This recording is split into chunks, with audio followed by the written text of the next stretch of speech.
Bonjour, voici l'info CMA TV en bref. Les abondantes averses de pluie de la veille de la fête nationale du Québec ont eu raison de bien des festivités extérieures, dont les traditionnels feux de la Saint-Jean. À Montmagny, le spectacle extérieur présenté à Place Montel avec le chansonnier Johnny Blanchet dimanche soir a été annulé. Lundi, journée de fête nationale, en raison d'une météo incertaine, le comité de la famille et des aînés de Montmagny a déplacé à l'Arena les activités familiales prévues au parc Saint-Nicolas. À Berthier-sur-Mer, le défi natation s'est tenu tôt en matinée lundi. Toutefois, en raison des vents, les nageurs se sont exécutés dans le Havre, un trajet alternatif qui a permis à plusieurs d'enregistrer des bons temps au chrono.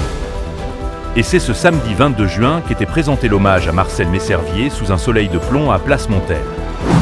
À Notre-Dame-du-Rosaire, Luna Carabella a été contrainte d'annuler ses représentations estivales en raison d'un manque de financement gouvernemental.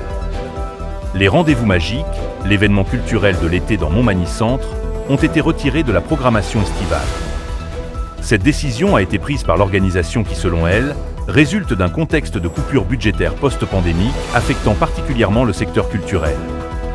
Le 20 juin dernier, une importante opération policière contre le trafic de stupéfiants a été menée à Montmagny et Cap-Saint-Ignace. Les forces de l'ordre ont effectué 5 perquisitions, aboutissant à l'arrestation de 6 individus âgés de 23 à 53 ans. Les perquisitions ont été effectuées sur la rue Saint-Pierre, la route Transcomté et sur l'avenue Sainte-Brigitte Sud à Montmagny et sur le chemin du Vieux-Quai à Cap-Saint-Ignace. Nous apprenons le retour inattendu du Jutel, la célèbre boisson dans son petit format qui s'était retrouvée il y a plus de 30 ans dans les boîtes à lunch des écoliers et des travailleurs québécois, tout en faisant les belles années de l'usine Agropure de Sainte-Claire-d'Ouémanet, sa production arrêtée en 1994. L'idée de ramener le Jutel sur le marché, nous apprend le journal La Voix du Sud, est venue de Cynthia Lapointe, directrice de l'usine Kerry de Sainte-Claire, une société irlandaise qui s'était portée acquéreur de l'usine Agrinov en 2004. Le Jutel dans son nouveau contenant a été lancé en avant-première hier, lors des festivités du 24 juin. Son lancement officiel, lui, est prévu pour la prochaine rentrée scolaire.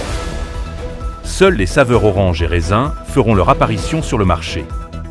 Au sport, les Panthers de la Floride ont remporté la Coupe Stanley pour la première fois de leur histoire en battant les Oilers d'Edmonton par la marque de 2-1 lors du 7e match de la finale hier lundi.